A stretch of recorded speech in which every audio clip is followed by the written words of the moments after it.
The additional revenue from the proposal is expected to be of the order of rupees 60 crores. I also propose to revise upward the existing specific rates of excise duty on tires, tubes, and flaps. However, I propose to reduce the duty on moped tires from rupees 30 at present to rupees 25 per tire. The proposal involves a revenue gain of rupees 40 crores. Special excise duty is being levied at present at the rate of 10% of basic excise duty. Certain essential items such as tea, coffee, sugar, matches, kerosene, and vanaspati are fully exempted. In addition, high-speed diesel and two-wheelers attract special excise duty at 5%. I now propose to raise the special excise duty on products which are presently attracting a 10% rate of duty to 15%. However, this increase will not be applicable to petroleum products. I also propose to exempt from this increase certain consumers' durables like motor cars and consumer electronics such as television sets, as these industries are currently passing through a difficult phase. This proposal involves a revenue gain of rupees 1,025 crores. I may say the exemption for the motor car sector is at the request of the Chief Minister of West Bengal. The changes in trade policy introduced last year. The changes in trade policy introduced last year have eliminated the differential incentive for export at higher stages of manufacture. While a uniform pattern of incentive is generally to be preferred, there is a case for introducing some disincentive for export of certain primary products where the same product can be easily exported in value-added form. I therefore propose to impose an export duty of 10% on exports of certain types of finished leather and on unpolished granite in order to encourage exporters to shift to leather products and polished granites. I am also imposing an export duty of 5% on iron ore. The proposals are expected to yield an additional revenue of rupees 142 crores. Sir, I have also proposed certain amendments in the finance bill seeking to effect changes in the excise and customs tariff. These amendments are generally enabling provisions and have no revenue implication. Besides, there are proposals for amendment of some of the existing notifications. In order to save the time of the House, I do not propose to recount them. The proposals with regard to changes in excise duties outlined above are likely to yield additional revenue of rupees 2,515.70 crore.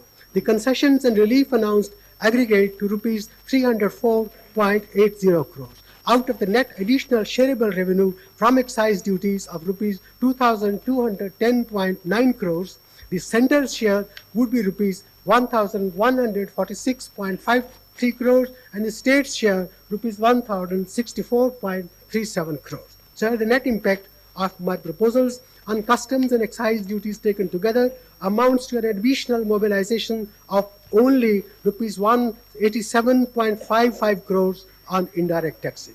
Since the loss in customs revenues, customs duties falls entirely on the center, where the gain in excise revenue is shared with the states, the impact on the center's revenue is a loss of rupees 876.82 crores, while the states will gain as much as rupees 1,064.37 crores.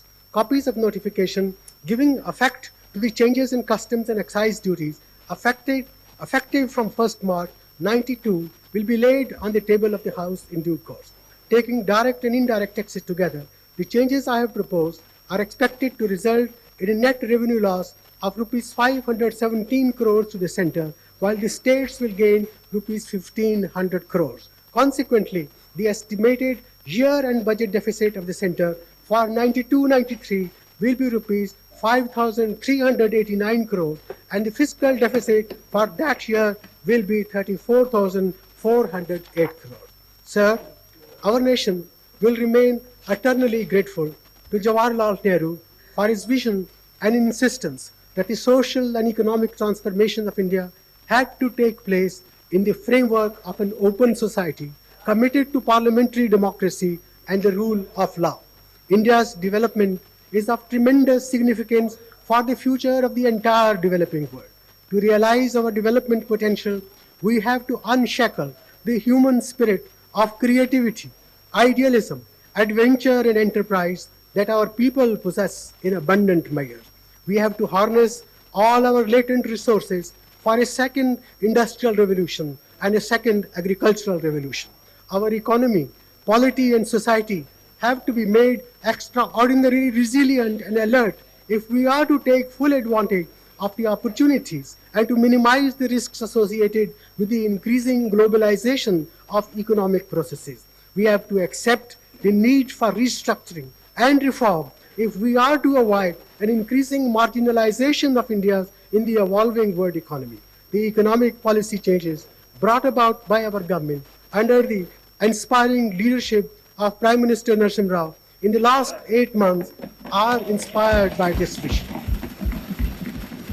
Sir, our party is an inheritor of great traditions of national service.